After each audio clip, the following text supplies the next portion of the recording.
Last October, the Centers for Disease Control issued an order that stopped eviction actions by landlords against renters who said they could not pay because of financial hardships caused by the pandemic. Well, the ban had unintended consequences, and last week it was overturned by a federal judge. But what's next? Well, that's uncertain as the Justice Department appeals that decision. Real estate expert John Adams joins us now. John, first of all, good morning to you. Thanks for joining us.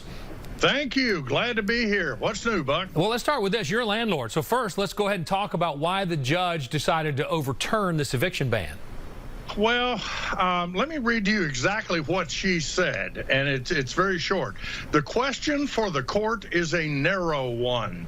Does the Public Health Services Act grant the CDC legal authority to impose a nationwide eviction moratorium? It does not. And with those three words, she literally overturned the CDC national eviction ban nationwide. Now, immediately, the Justice Department appealed and said, whoa, we don't like this, and we still don't know exactly what the Biden Justice Department is going to do. But many people feel that the ruling was a correct one. I personally have checked the Constitution, and I don't find much mentioning of the CDC over on Clifton Road. Certainly nothing to do with real estate. So it'll be interesting to see what happens from here. And that's what I was going to ask you. Where do we go from here? What are the next steps in this case? Well, it remains to be seen. If Justice decides to appeal to the Court of Appeals or perhaps to the Supremes, then we'll see what happens. My guess is that in its current configuration, the Supreme Court would probably agree with Judge Friedrich, and in that case, the decision would stand. But again, we don't know. Many states, Buck, have their own eviction ban. Georgia does not. But many states do, and this does not affect state bans in those various states. But this has been an increasing problem for mom and pop landlords who own about half the rental units. They still have to pay the mortgage. They still have to pay taxes and insurance. In some cases, they're even paying for utilities, and yet they're not collecting rent. This is a problem that has to be resolved. So let's talk about the renters, though. Where does this leave them if they can't afford to pay their rent because of this pandemic?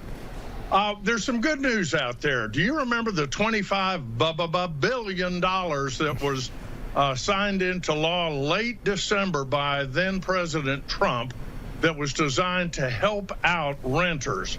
Well, that money finally trickled down to Georgia. We got $700 million, which seems like nothing these days. But nonetheless, there's a website that people can go to see if they would qualify for renters assistance, and it's called GeorgiaRentalAssistance.ga.gov. And the good news here is the Georgia Department of Community Affairs is in charge of deciding who gets the money.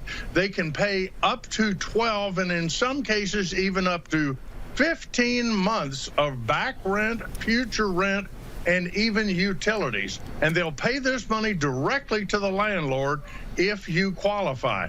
Now, the key here is if you would have qualified under the former eviction moratorium, you probably will qualify under this particular grant, if you will. And I think it's real important for people to, go take a look at this, because we are looking at a very real possibility of a substantial number of people being evicted. Obviously, nobody wants to see that, and I always encourage landlords and tenants to, try to work something out if they possibly can. But this is an evolving situation, one we're going to have to keep our eye on. And the key here is that we cannot plan on having this ban in place forever. Eventually, people are going to have to pay rent for where they live, because if they don't, we're going to have massive foreclosures, probably sooner rather than later. So we'll watch and report. John, thanks a lot. Interesting on both sides. We'll see how this one plays out. Thanks, John. And John's going to stick around to answer all your real estate questions on our Fox 5 Atlanta Facebook page. He's happy to field all real estate questions, not just those related to today's topic, although I have a feeling he might get a few about that.